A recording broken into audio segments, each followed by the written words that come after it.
Hola viajeros y bienvenidos a otra aventura. Esta vez vamos a estar compartiendo contigo unos datos curiosos sobre Argentina. Por ello, quédate hasta el final del video y suscríbete para no perderte de los próximos viajes. Comencemos. Número 20. A un artesano vestirse completo le llevaba 2 meses enteros de sueldo. En el siglo XIX, antes de la industrialización y de la importación masiva de textiles de Inglaterra, la ropa era una de las cosas más caras que había, porque era artesanal. Número 19. Existía un mercado negro que funcionaba donde ahora está el Congreso, en el que se vendía ropa robada. Una frase común entre los ladrones era: "Vamos desnudando gente". Había casos judiciales donde peritos de la policía se dedicaban a identificar, por ejemplo, de quién era un capote. No había tantos que pudieran ofrecerse esta prenda. Entonces había pistas que se podían conseguir y uno iba viendo cómo una ropa robada podía dar vuelta a la ciudad. Desde uno que la empeñaba, otro le perdía la pista y así, hasta que la recuperaban. Número 18. Para el director del Museo del Cabildo, que la elección de prendas funcionara como un indicador de clase social es una diferencia con la actualidad. Hoy en día, un rico y un pobre usan jean. Lo que cambia es la marca y la calidad, y la diferencia en el costo entre uno y otro puede ser enorme, pero la prenda es la misma. También agrega que los de chaqueta o casaca eran artesanos, pulperos, comerciantes, y los sectores medios solían usar pañuelo en la cabeza, y los de levita o frac eran los ricos, los dirigentes y todos los próceres. Número 17. Los descamisados, como se les decía a los trabajadores, eran los que no tenían camisa, usaban un poncho y abajo no tenían nada literalmente.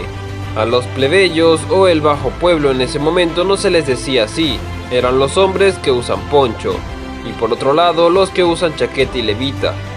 Y no solamente eran los pobres de la ciudad, también era la gente que trabajaba en el campo. Número 16. Descamisados no es solo un concepto argentino. En la Inglaterra del siglo XVII se hablaba de los filos without shares. Número 15. En Francia también había un término parecido. A los pobres se les decía sans culotte, que significa el que no tiene culotte. Número 14. Aunque todavía no existía el concepto de moda como lo conocemos hoy, la imagen del gaucho fue el primer arquetipo nacional. Hay una transición del gaucho desde el poncho, el chiripa, las botas de potro, el pañuelo en la cabeza con el sombrero, hasta la incorporación de prendas que vienen de Europa. Todavía no podríamos llamarlo moda, pero ahí se conforma una instancia primaria del arquetipo que representa lo nacional. Número 13. Las chinas, así se llamaban las mujeres gauchescas, también hicieron su aporte a la creación de ese primer arquetipo, pero en segundo plano. A nivel imagen, estas chicas no son sobresalientes, porque seguían manteniendo características netamente europeizantes, como la falda, la camisa, el volado, la trenza y el moño. A diferencia de lo que pasó en otros países, no tomaron elementos y costumbres de culturas originarias.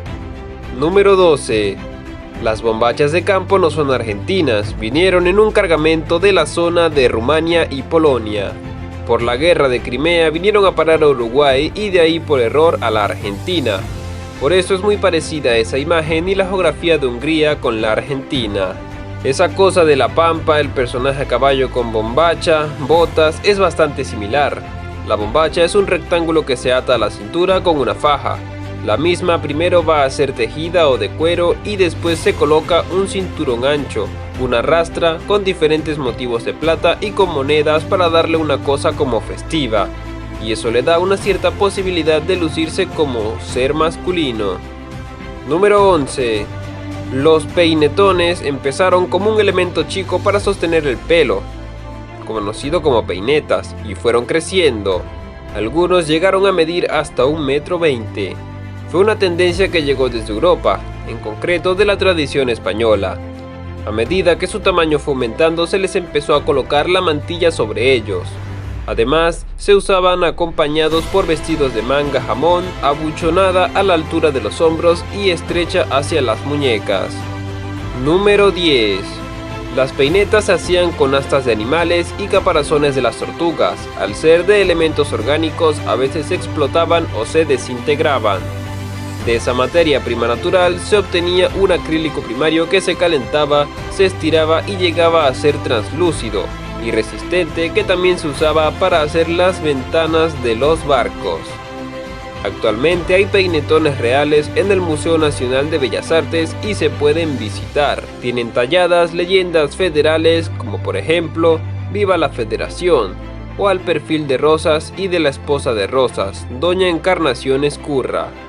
Número 9. El término dama antigua no es del todo correcto. Hay modismos del imaginario popular que en el público pegan y siguen estando, pero no son correctos. Un ejemplo es el concepto de dama antigua, con el vestido torta y el peinetón. La dama romana y la dama gótica, entre otras, también son antiguas. Número 8. Los vestidos largos, armados, con distintos tipos de enaguas que le daban la gran volumetría, se dejaron de usar porque eran incómodos y se fueron acortando ya que no había veredas. El neoclásico en la creación de lo que ya se conoce como la patria vieja va creciendo cuando aparece el vestido con las mangas y con la falda, pero se modificaron porque Buenos Aires era como un ranchero. Las condiciones de las ciudades no eran óptimas para vestirse así. Número 7. Levitas, fracs, jaque y smoking, todos vienen de la tradición inglesa. Moragues señala que después de la Revolución Francesa, Francia dejó de ser el centro y tomó protagonismo Inglaterra con tejidos como los tartanes y otros paños. También cuenta que la lana les ingresaba a través de Escocia, el algodón de las diferentes colonias y el lino desde Egipto. Inglaterra se apoderó del traje masculino. Número 6. Las levitas tienen la característica de achicar la cintura del caballero. Es una prenda que habla del lugar masculino que va a tener el hombre en la sociedad y tiene que ver con la época rosista. La exactitud y precisión al vestirse con camisa, el chaleco y el corset buscaba entallar y generar más prestancia. Se imponía el traje de la chaqueta por la parte superior, la pierna o los pantalones largos, del mismo color, muy discreto, y la capa. Si eran heridos en una batalla, los militares le dejaban su poncho a quien le seguía la línea de mando, como si fuera una herencia. El gesto se interpretaba como "yo te doy mi armadura", era un legado al compañero. San Martín, Rosas y Quiroga usaban poncho. Además, agrega Moragues, como era muy difícil conseguir ropa en esa época de la colonia, aprovechaban de los heridos, los muertos en las batallas y les robaban para usarla, venderla o intercambiarla. Número 5.